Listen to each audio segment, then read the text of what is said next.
Bonjour à tous, bonjour à toutes. J'espère que vous portez bien. Il y en a qui sont revenus de voyage. Il y en a qui partent bientôt en voyage. Moi, je viens de terminer mes vacances. Et vous savez ce qui se passe lorsqu'on est en vacances? Il y a moins de choses à faire.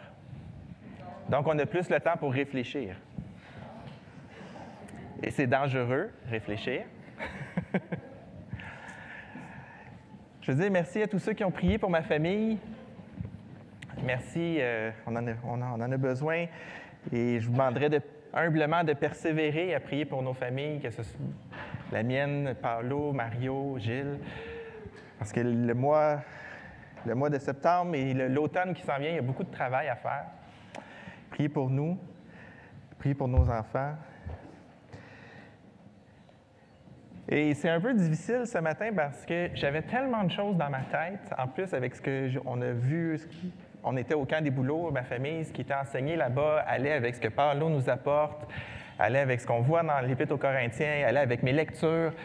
Et là, je ne sais pas si ça vous est déjà arrivé, des fois les enfants, c'est comme ça, ils ont tellement de choses à dire en même temps que quand ils parlent, ça ne fait aucun sens parce qu'on dirait que tous les mots veulent sortir en même temps. Je me sens comme ça ce matin. Mais, par la grâce de Dieu, ça va être mieux que tout parler en même temps. On va continuer notre parcours dans l'Épître aux Corinthiens ensemble.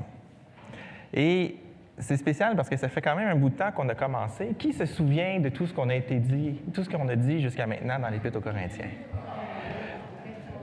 Moi, j'ai eu besoin de reconsulter toutes mes notes. Et il y a des nouvelles personnes, en plus, qui se sont joints à l'Église. C'est dangereux de partir en vacances. On revient, puis il y a des nouvelles personnes. Puis on fait « Ah, c'est la première fois que vous venez ici? » Non, ça fait 3 semaines. Oups! Amen, gloire à Dieu. C'est fantastique. Donc, on va faire un petit survol rapide. On ne va pas replonger dans les textes, mais on va faire un petit survol rapide, puis on va continuer la lettre ensemble. Paul commence sa lettre en établissant de façon assez forte l'identité fondamentale des Corinthiens. Les Corinthiens ont un problème d'identité. Et il commence en disant que le Dieu qui est fidèle, il insiste sur la fidélité de Dieu, le Dieu qui est fidèle vous purifie par Christ pour que vous viviez votre identité d'enfant de Dieu, mise à part pour lui. Donc, il dit aux Corinthiens, vous êtes saints, vous êtes un peuple à part, vous êtes l'Église de Dieu, malgré tout le reste de l'Épître qui démontre des fois qu'ils ne vivent pas comme l'Église de Dieu. Et cette identité-là pour les Corinthiens, et on le voit aussi dans l'Épître de Pierre, transcende toutes les barrières ethniques, culturelles, sociales. On est des enfants de Dieu, peu importe d'où on vient, peu importe notre passé, peu importe nos richesses, peu importe nos diplômes, peu importe notre sexe, peu importe on est une famille mariée, on est des enfants de Dieu. Ça, c'est notre identité fondamentale. Et dans l'Épître aux Corinthiens, l'unité de l'Église, c'est un enjeu très important. Jusqu'à peu près la moitié de l'Épître, c'est comme si c'était ça le thème. Ensuite, Paul continue un peu plus loin et il va dire qu'en nous plaçant en Jésus dans l'Église, Dieu nous permet d'appartenir à l'Église. Et l'Église, c'est la seule vraie structure qui nous convienne comme enfants de Dieu. On est unis dans l'Église. C'est l'endroit où Dieu veut que les enfants de Dieu se déploient, qu'ils se réalisent, qu'ils se développent. Et l'unité chrétienne dans l'Église, ce n'est pas une uniformité culturelle, mais c'est une harmonie basée sur l'Évangile. Et ça veut dire pour nous aujourd'hui vraiment que dans notre contexte multiethnique, notre langage commun, ça va être l'Évangile. Et ça ne sera pas évident, nécessairement, d'apprendre à parler ce langage-là ensemble. Et là, Paul tombe dans les problèmes des Corinthiens, le problème de la sagesse, les sagesses humaines. Et il fait la différence entre la sagesse humaine et la puissance de Dieu. Et comme Jean le souligné, la croix, c'est la source de puissance, c'est le moteur du royaume de Dieu. Pas toutes les sagesses, pas tous les philosophes. Et la croix nous rappelle... Bon, la croix est une folie pour les Grecs, est un scandale pour les Juifs. On avait travaillé pourquoi c'était un scandale pour les Juifs, pourquoi c'était une folie pour les Grecs. C'est pas juste quelque chose d'anodin quand Paul dit ça, mais la croix nous révèle que notre justification ne vient pas de nos efforts, mais de l'œuvre de Jésus-Christ. Et c'est un peu bizarre d'avoir un maître qui est mort. C'est pas très convaincant comme approche. Hey, mon leader, là, moi, là, il s'est laissé tuer. Ça fait un peu étrange. Ça nous montre aussi que notre honneur, notre source d'honneur, vient de notre identification, le fait qu'on se colle à ce Jésus qui est crucifié. Moi aussi, je suis comme le pire des coupables. Je m'identifie à Jésus. Ça peut avoir l'air d'une folie. Et la puissance se démontre dans le fait que Jésus a assumé une faiblesse sur la croix. Donc, ça a l'air absurde pour un Grec et c'est certainement scandaleux pour un Juif. Mais la sagesse du temps, Paul veut l'éviter. Et quand il continue au chapitre 2, il va dire que je n'ai prêché Christ et que Christ crucifié. Je n'ai pas rajouté plein de choses super intéressantes puis sophistiquées. Chez vous, il a fallu que je me contente de vous prêcher la croix. Et si je veux grandir, je dois accepter de me laisser transformer. Je dois accepter de me laisser transformer par l'Esprit qui est mis en nous.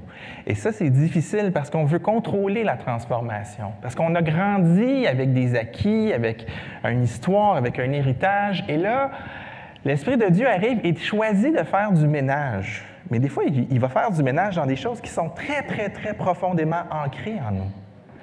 Des fois, ce n'est pas seulement qu'est-ce qui est bien, qu'est-ce qui est mal, mais qu'est-ce que ça veut dire le bien? Qu'est-ce que ça veut dire le mal? Et c'est plus profond à aller chercher. Et on va voir encore un autre exemple ce matin de qu'est-ce qui arrive lorsqu'on ne laisse pas l'Esprit aller réformer, aller transformer nos sources de valeur. Qu'est-ce que nous, on considère a de l'importance? Et le chapitre 4 nous attaque notre orgueil. Et il nous dit que si on veut vivre la croix, si on veut vivre dans le royaume de Dieu, si on veut recevoir pleinement ce que Dieu a pour nous dans le royaume, on doit laisser la croix. Et la croix, elle revient tout le temps, mais Paul, c'est ça qu'il dit. J'ai juste prêché Christ crucifié. C'est comme ils ont besoin. Il parle à des chrétiens et il passe son temps à leur parler de la croix. C'est très spécial comme choix de prédication. Parce qu'il passe son temps à dire, bien, à cause de la croix, mais à cause de la croix, mais à cause de la croix. Ah non, Paul, parle-nous de... Tu as été ravi au 7e ciel, là. Parle-nous de choses incroyables, la métaphysique, quelque chose. Non, la croix, la croix, la croix, la croix.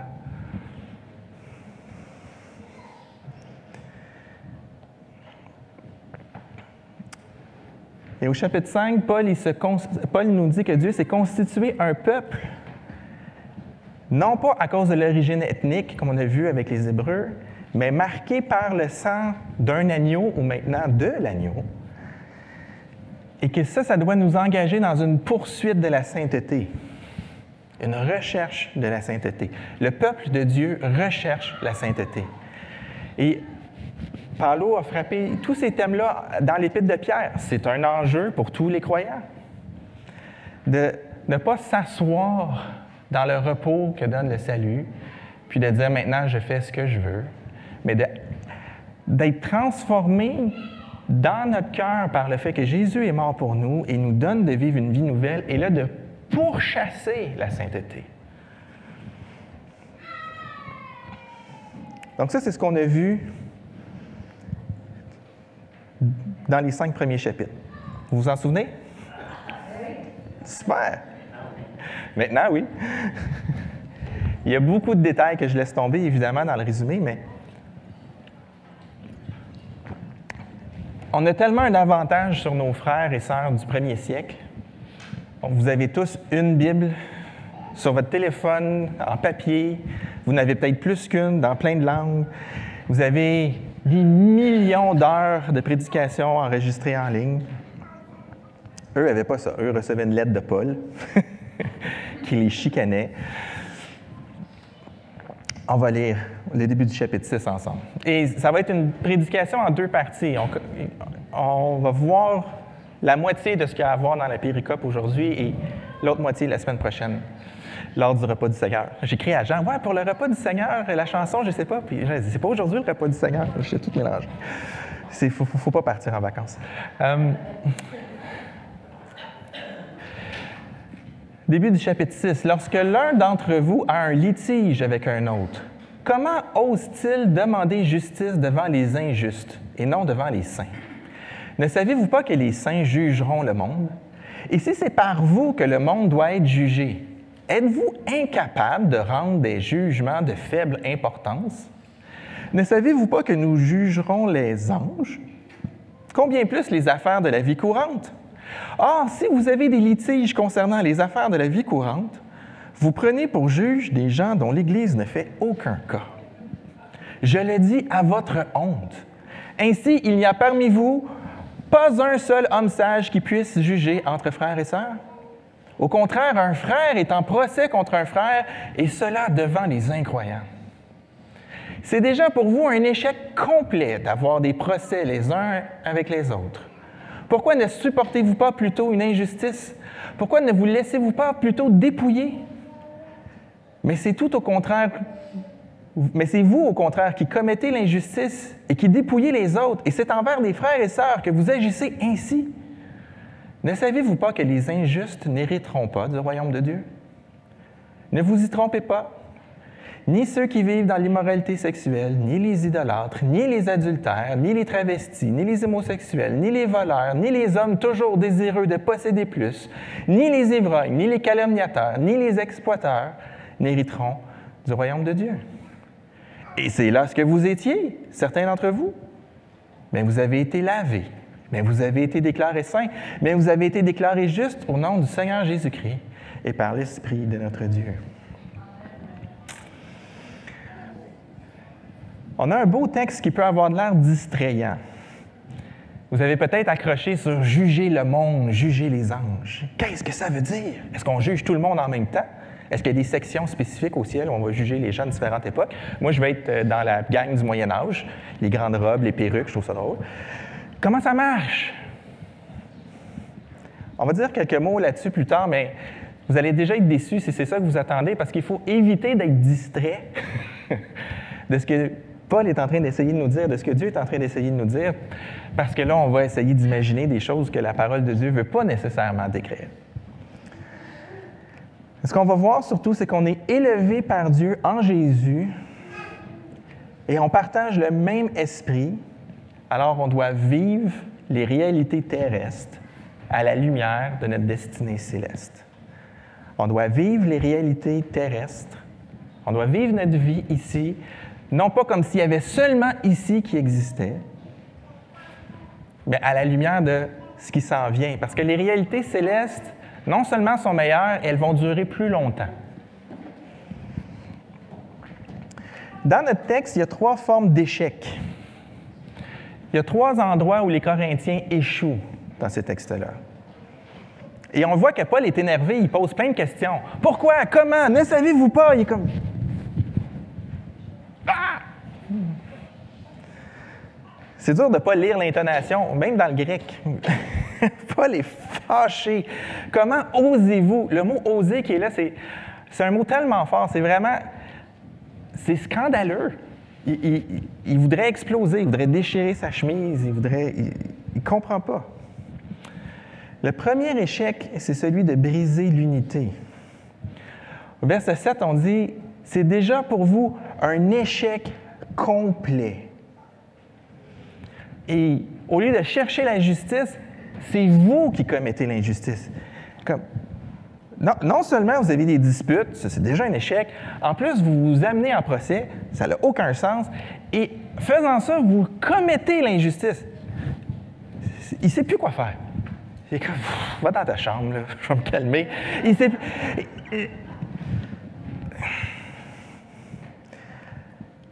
On est en marche vers la sainteté de Jésus. On voit ça dans les 5 premiers chapitres. On est en marche. Il va arriver qu'on va se blesser les uns les autres. Il va arriver qu'on ne sera pas parfaits les uns envers les autres. C'est prévu dans le programme. L'Église, c'est un endroit où on progresse. C'est pas ça qui affecte Paul ici. Quand ça arrive, on se demande pardon, on se repent, on demande pardon au Seigneur, on cherche à marcher ensemble. Mais là, imaginez que je vous traîne en justice cette semaine. Je suis vraiment pas content.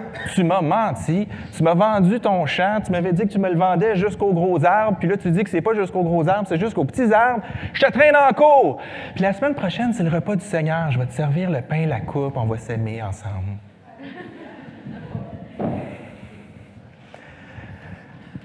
Ça doit être super comme ambiance, les repas du Seigneur à Corinthe. Mais ça témoigne aussi de nous, quand on prend le repas du Seigneur, à quel point est-ce que c'est un exercice individuel et à quel point c'est un exercice communautaire. Est-ce que vous prenez le repas du Seigneur, vous, tout seul, votre pain, la coupe, Jésus, ou vous réalisez que c'est une activité dans laquelle on est unis? C'est difficile pour notre esprit nord-américain d'encaisser ça. Mais le premier échec, c'est de perdre de vue que l'autre est précieux aux yeux de Dieu. L'autre est précieux aux yeux de Dieu. On voit souvent des enfants dans la cour d'école qui écœurent, ils intimident un petit, puis là, il y a le grand frère du petit qui arrive. Puis là, il y a un problème avec mon petit frère, puis là, qu'est-ce qu'ils font tous les autres amis? Ils s'en vont chercher une surveillante. Le grand monsieur nous fait peur. Les gens se disent, « Oh, il y a un grand frère qui va venir protéger son petit frère. On ne va pas attaquer le petit frère. » Parce qu'on ne veut pas avoir affaire au grand frère. Moi, mon grand frère, c'est Jésus. Venez m'attaquer, voir. Mais les Corinthiens perdent ça de vue. Les Corinthiens ne se disent pas que Jésus est le frère de chacun. Ils ne se disent pas que chaque croyant est l'enfant de Dieu. Parce que je ne crois pas qu'ils oseraient aller attaquer quelqu'un que Jésus aime profondément. Mais leur échec, c'est de perdre de vue que Jésus aime profondément chacun des membres de l'Église. Si tu appartiens à Jésus, tu as toute l'affection de Jésus. Et ton voisin aussi. C'est la valeur qu'il y a. On ne peut pas se traiter n'importe comment. Sinon, on va faire face à Jésus. Ici, on ne protège pas l'unité et on ne cherche pas à aimer l'autre. Le deuxième échec, c'est d'aller régler ça devant les non-croyants. Quand on a un litige, comment ose-t-il demander justice devant les injustes? Il n'y a aucune personne qui peut juger chez vous. Vous allez devant les injustes. Il y a des conflits qui éclatent ici. C'est des conflits, on parle de trucs civils, on parle de trucs de propriété, d'argent. C'est ce genre de conflit-là dont on parle. On n'est pas dans les crimes contre la personne ici. Là. On va voir ça la semaine prochaine. Pourquoi est-ce que c'est grave d'aller en cour? On a des droits, il y a des tribunaux. Premièrement, il faut comprendre qu'à Corinthe, dans l'Empire romain, la cour, c'est pas comme ici au Québec. Ici au Québec, tout le monde est égaux devant la loi. On n'a peut-être pas tous les mêmes moyens d'engager les mêmes avocats, mais devant la loi, le juge considère tout le monde égal.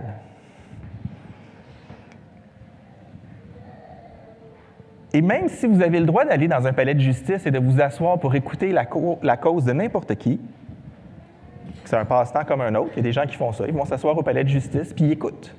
C'est public un procès. Ça reste que c'est quand même un peu plus privé aujourd'hui qu'à l'époque. À l'époque, le procès, c'est sur la place de la ville. Il y a une petite chaise, puis on est assis là. Puis là, on passe nos doléances devant des responsables. Mais la place de la ville, c'est aussi là où on va chercher du travail, c'est aussi là où on va chercher des employés, c'est aussi là où on va vendre des produits, c'est aussi là où on va acheter des produits. Autrement dit, c'est très, très, très public, la place publique. Donc, les procès entre frères se font quand tout le monde va faire ses emplettes. C'est encore plus public que Facebook, parce que moi, je vais sur Facebook 15 minutes par semaine, juste pour voir comment la planète a explosé. Mais sinon, je ne suis pas là-bas. Mais la place publique, j'y serais à tous les jours si j'étais à Corinthe. Donc, le témoignage de l'Église se fait détruire sur la place publique parce que deux frères sont en train de se chicaner sur une histoire de propriété. Si c'était juste ça, ce ne serait pas si mal. Dieu est habitué à ce que l'Église ait mauvaise réputation. Mais il y a quelque chose de plus profond que ça. Si ici, on est tous égaux devant la loi, à Rome, au 1er siècle, on n'est pas tous égaux devant la loi. Il y a des types de personnes. Et selon le type de personne, la justice est différente. Ça, c'est la société romaine. Soit que tu es un homme, soit que tu es une femme. Déjà, on ne te gérera pas devant la loi de la même façon. Soit que tu es une personne libre, soit que tu es un esclave. On ne te jugera pas, on ne considérera pas ton témoignage de la même façon. Le témoignage d'un esclave, ça ne vaut rien. Le témoignage d'une femme, ouf! On va peut-être prendre celui d'un esclave avant. Est-ce que si tu es un homme libre, tu peux être un citoyen romain ou ne pas être un citoyen romain? Paul, lui, avait réussi à acheter son droit de citoyen, mais la plupart des gens dans l'Empire romain n'étaient pas citoyens. Quand Jean, tantôt, disait qu'un Romain ne pouvait pas être crucifié, un citoyen romain ne pouvait pas être crucifié. S'il commettait quelque chose de vraiment grave, c'était l'exil.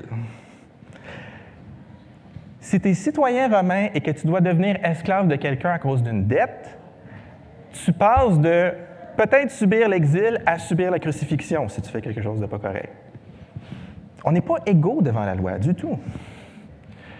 Et même si tu es un citoyen romain, et que tu es un homme libre, est-ce que tu es quelqu'un qui est considéré de grande stature ou quelqu'un qui est considéré ordinaire? Et vous savez, en cours, si vous faites un excès de vitesse puis vous voulez aller en cours contester ce que le policier a dit sur l'amende, le policier est considéré comme disant la vérité. S'il dit « je l'ai pris à 160 km/h sur l'autoroute, j'ai le radar avec moi », la cour va dire « c'est un agent de la paix, ce qu'il dit, c'est vrai ». Bon, là, il faut démontrer que c'est pas vrai, si c'était vrai. Bien, on part avec le fait que sa parole va être juste étant donné son rôle. Ici, c'est le même concept. Si tu es citoyen romain ou si c'est quelqu'un de grande envergure, si tu as de l'argent, tu es bien considéré, ta parole compte, plus que celle de l'autre. Autrement dit, c'est extrêmement facile, de façon tout à fait légale, pour un riche d'abuser d'un pauvre. Parce que nécessairement, le riche va dire « moi, j'ai dit ça », le pauvre va dire « non, c'est pas ça qu'il a dit ». « Ouais, mais on va croire le riche parce qu'il est riche. » Et c'est légal. Et on rajoute à ça le fait qu'on pouvait donner des pots de vin à la cour, des offrandes volontaires pour la cour. Donc là, l'idée ici, c'est vous allez devant les non-croyants, pourquoi? Vous allez devant les non-croyants parce que ceux qui ont de l'argent dans l'Église de Corinthe peuvent continuer à exploiter ceux qui en ont moins dans l'Église de Corinthe. La cour est un endroit pour faire valoir qu'on est supérieur. Et là, j'obtiens plus d'argent, ce qui augmente mon statut, ce qui me donne un levier encore meilleur pour exploiter mes frères qui ont moins de statut. C'est fantastique. Parce que c'est une source infinie de statut. Donc, quand vous avez un conflit, puis que là, vous décidez d'aller devant les non-croyants, c'est pas parce que vous cherchez justice, c'est parce que vous avez trouvé le moyen de commettre l'injustice en utilisant les tribunaux pour le faire. Alors que la sagesse de Dieu, c'est quoi? C'est qu'on est tous sur le même pied. La croix écrase tout le monde. On est tous coupables devant Dieu. On n'a tous aucun moyen de se racheter et on reçoit tous un honneur d'être identifiés à Jésus quand on vient à lui. Les Corinthiens résistent de toute leur chair pour conserver d'autres moyens d'avoir plus de statut que leurs voisins. Et c'est vraiment la confusion totale parce qu'au chapitre 5, les Corinthiens refusent de juger les gens qui sont dans l'Église. Il y a de l'inceste, puis on ne va pas s'en occuper. Mais on méprise les gens du dehors qui ne connaissent pas Jésus. Paul dit c'est l'inverse, il faut juger les gens dans l'Église, puis pas juger les non-croyants, mais aller leur annoncer l'Évangile. Mais bon, on ne juge pas dans l'Église, mais quand on voit un moyen d'exploiter les gens de l'Église, on va aller devant les non-croyants pour qu'ils nous jugent. Ça nous semble un excellent programme. Et vous savez, dans l'Église, on peut tomber dans le même panneau aujourd'hui. Je peux critiquer l'approche corinthienne, mais dans l'Église, des fois, avec les leaders, c'est ça qu'on a.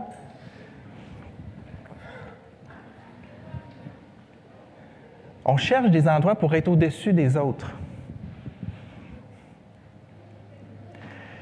Et vous savez, quand on est responsable, quand on enseigne, des fois, la mode ou la façon de fonctionner de l'Église, c'est de ne pas juger les leaders, de ne pas juger les pasteurs. On ne va rien dire contre. On ne va rien dire contre. Je me souviens, Mario me demandait comment que je me sentais quand Gilles me donnait du feedback sur mes prédications. Je disais, moi, c'est fantastique. C'est bien d'avoir quelqu'un d'expérience qui est capable de me dire « Tu dois améliorer ceci, tu dois améliorer cela. » Moi, j'aime ça. Pourquoi tu poses la question? Il dit, dans mon pays, ça ne se fait pas. Tu ne peux pas imaginer quelqu'un qui va voir un pasteur et qui lui donne des commentaires, des choses à améliorer. C'est tout le temps « Merci, pasteur, merci, pasteur. » Je dis « Ouais, mais comment ils font pour s'améliorer? »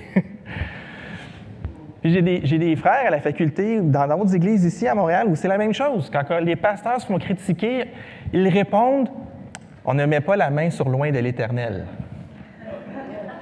OK? C'est David qui dit ça en parlant de Saül. Qu'est-ce que la Bible nous dit par rapport à être dans des positions? C'est plutôt « Ne soyez pas plusieurs enseignés, car vous serez jugés plus sévèrement. » Jacques nous dit ça.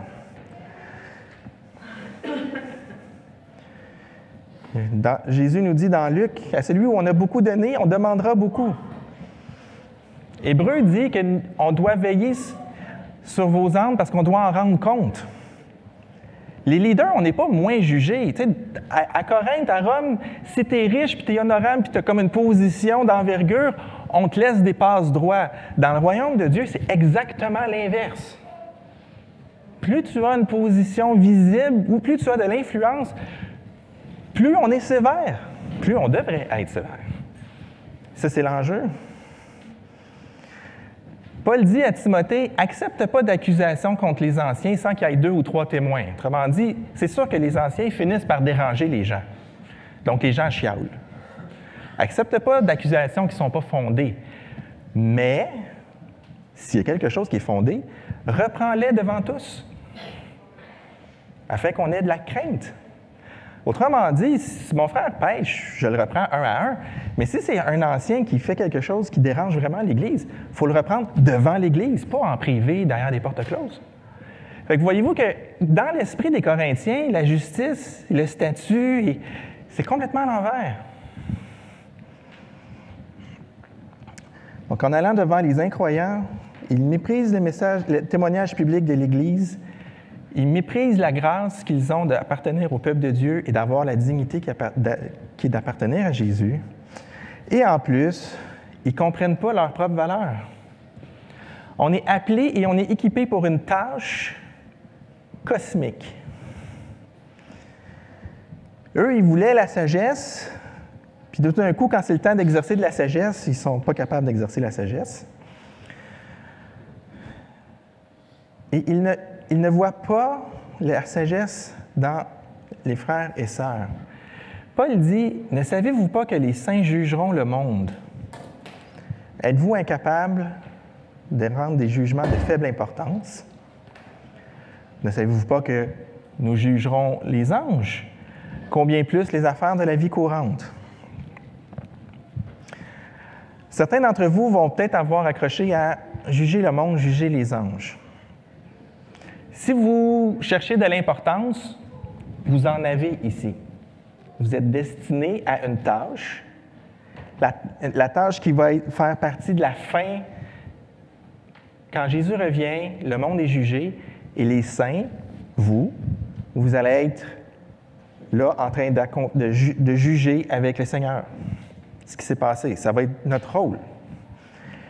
Je ne sais pas à quoi ça ressemble. Mais tout ce qui va avoir été dit, tout ce qui va avoir été fait en public et en privé va recevoir un jugement, va être examiné. Quand je meurs, je vois le fil de ma vie passer devant moi. Oui, quand tu vas mourir, tout le monde va voir le film. Et tout va être jugé.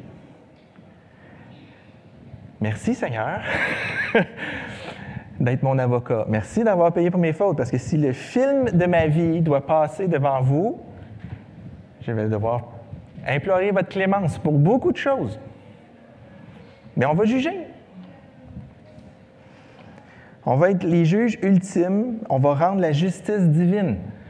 Si vous cherchez de l'honneur, je ne vois pas qu'est-ce qu'il y a de plus grand honneur que de régner et d'exercer le règne avec Jésus. On va être en train de juger.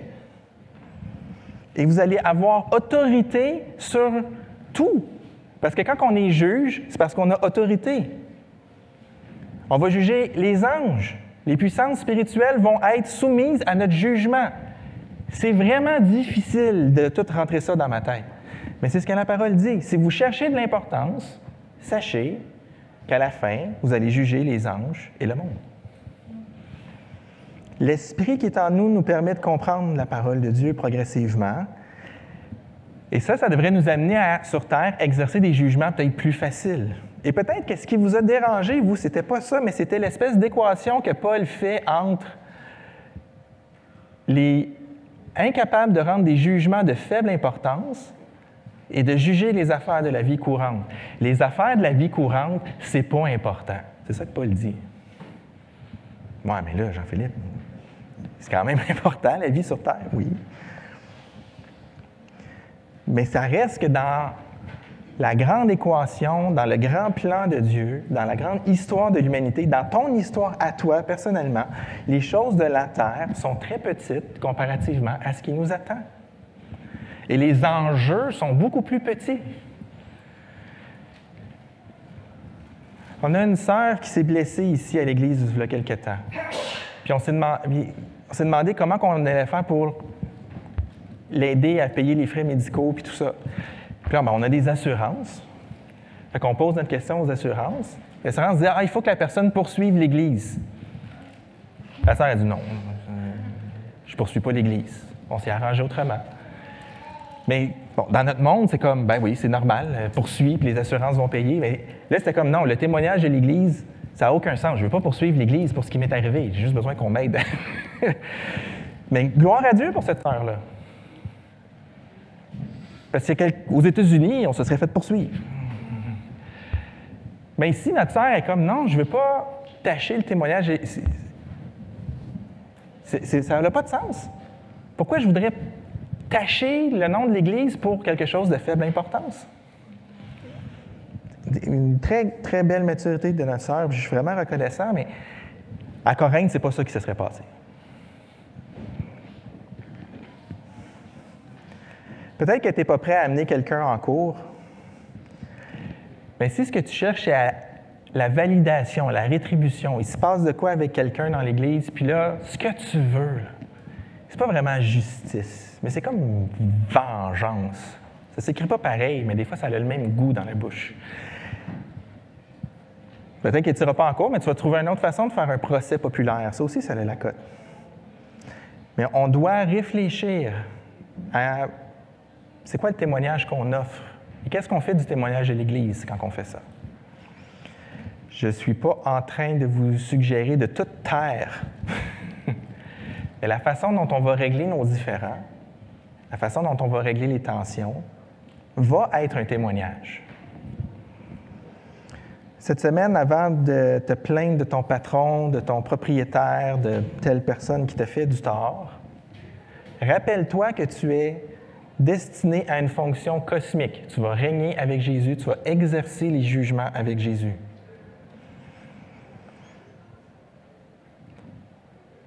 Rabaisse pas ta divinité, ta dignité divine que Jésus te donne pour un peu d'argent et de la reconnaissance humaine.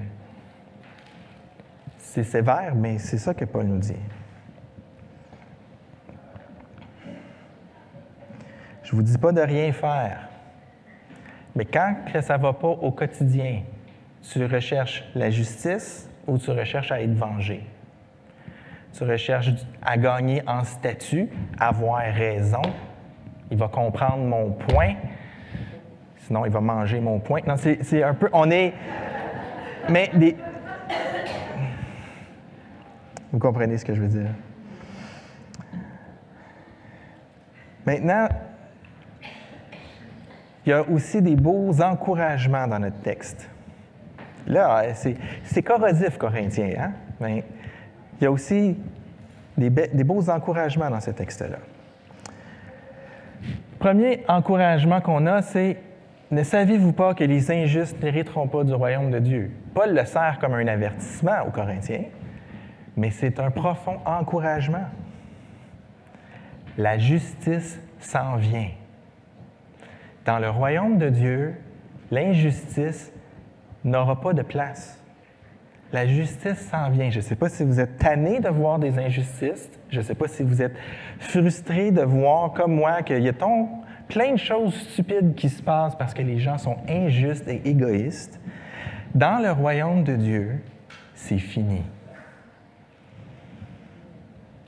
Ça va être merveilleux. Il y a seulement la justice qui règne.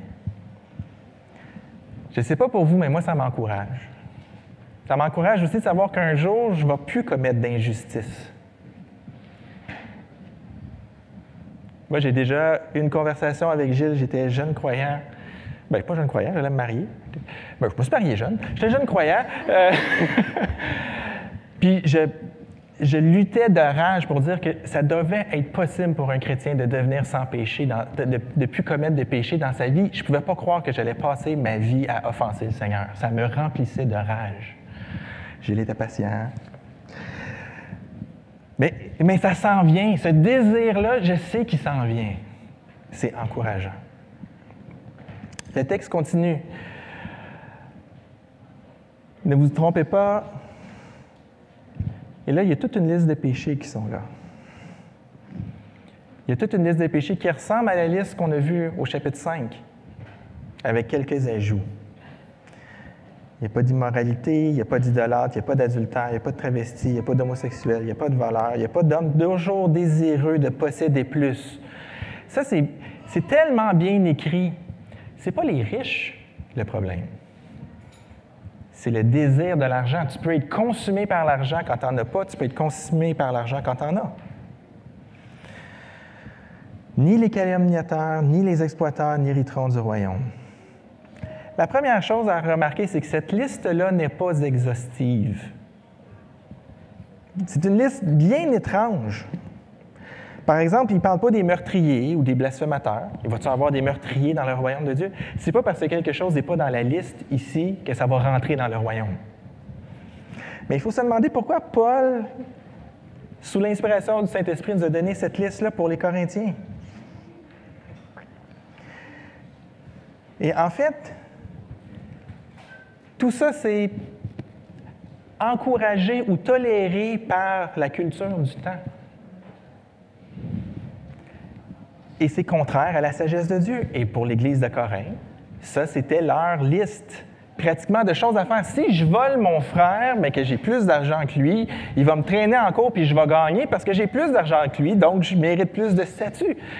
Donc là, Paul est en train de dire, OK, c'est un... En anglais, on dit un loophole, c'est comme un petit truc qui marche là, ici sur Terre avec les Romains, mais ça n'a pas de place dans le royaume de Dieu.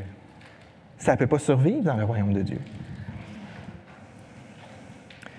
Ici, on a travesti homosexuel qui est là, et c'est compris de toutes sortes de façons, mais quand on regarde la culture du temps, c'est clair ce que ça veut dire.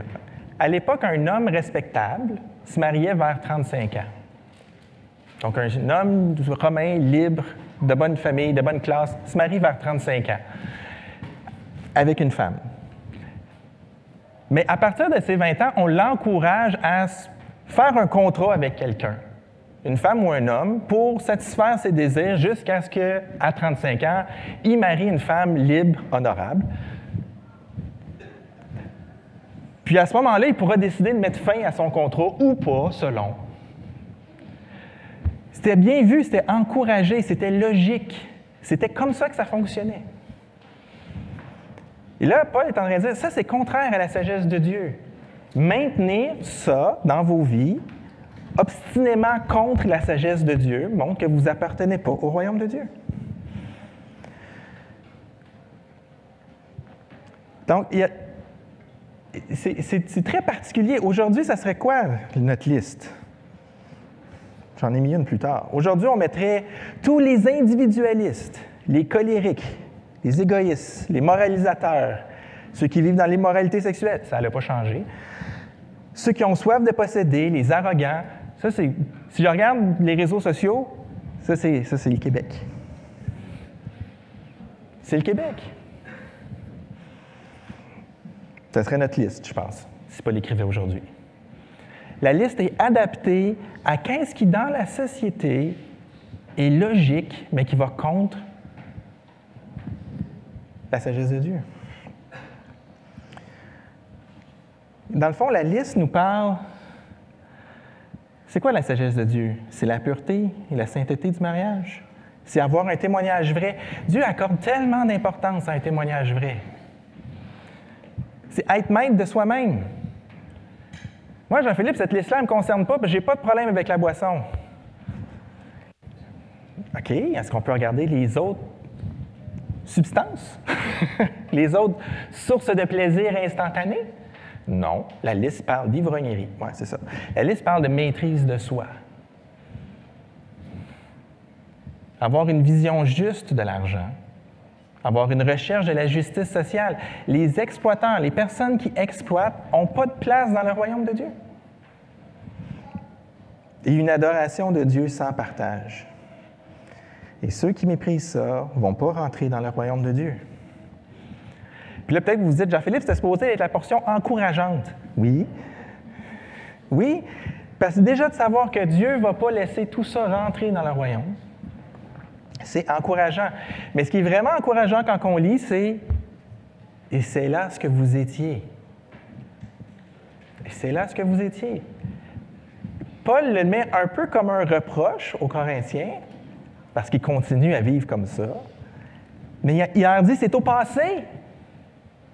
C'est là ce que vous étiez. » Quelqu'un pourrait dire « Oui, mais Paul, ils sont encore en train de le vivre. » Mais ici, Paul parle « Qu'est-ce qui se passe quand on rencontre Jésus? » Et c'est ça que je trouve encourageant. Est-ce que tu as déjà reconnu que cette liste-là est dure à vivre? Est-ce que tu as déjà constaté dans ta vie que tu ne la vivais pas?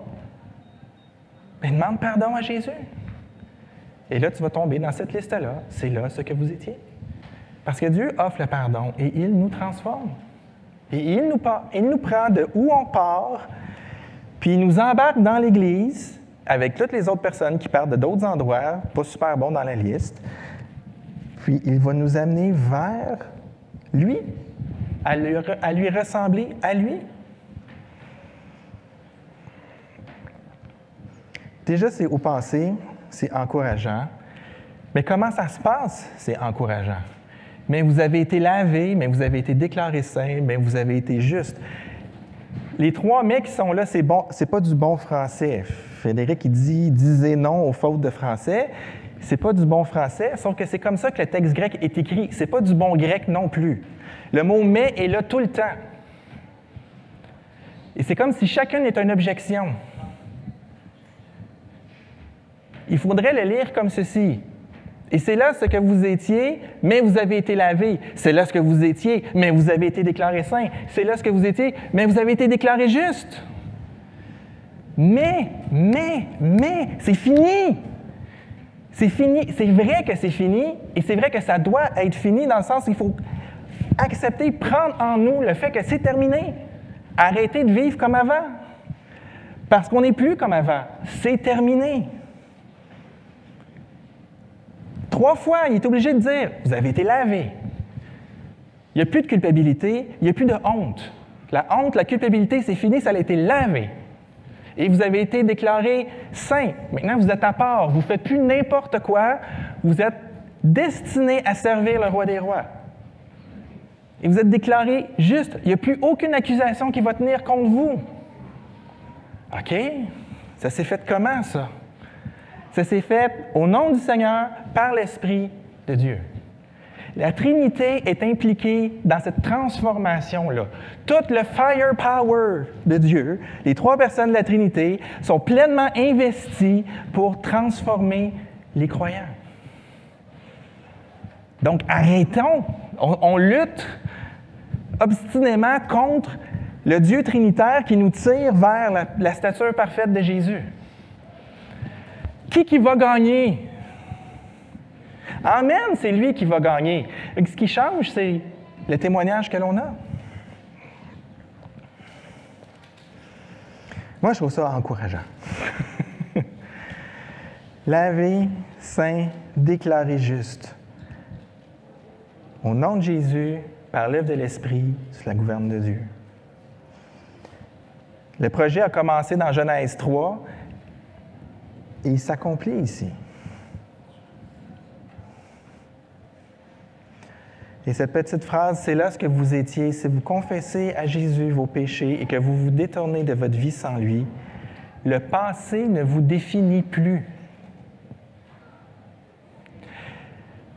J'ai assisté à une soirée des alcooliques anonymes où quelqu'un recevait son jeton de 1 an. Ça faisait 1 an que la personne était sans avoir touché une goutte d'alcool.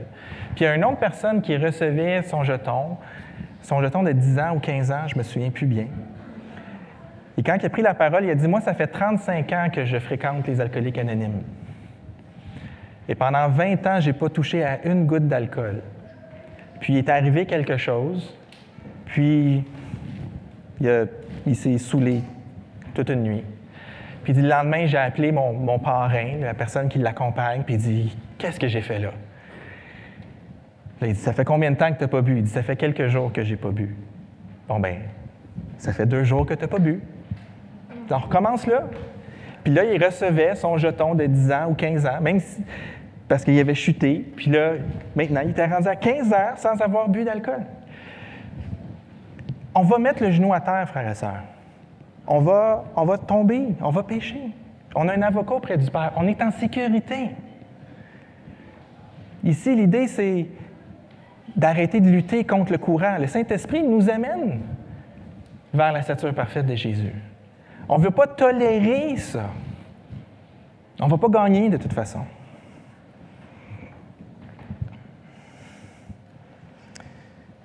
Il faut résister à chercher à se donner une importance qui n'est pas celle que nous avons dans la croix de Jésus. Et en Jésus, on a un dossier criminel vide. On est déclaré innocent devant Dieu. On est lavé de la honte. On est sanctifié. On a un honneur. Imaginez qu'on rentre dans la cour du roi des rois, même pas juste comme simple sujet, mais comme personnes qui vont régner avec lui. C'est énorme. Alors, quand on subit des injustices au quotidien, c'est bon de les mettre en contexte avec ce qu'on a en Dieu. Et on est transformé par la puissance de l'Esprit au nom du Seigneur Jésus qui a toute autorité. Celui qui fait ça a toute autorité. Résistons à chercher notre importance ailleurs, pour la gloire de Dieu et pour notre plus grand bien. Le Seigneur vous bénisse.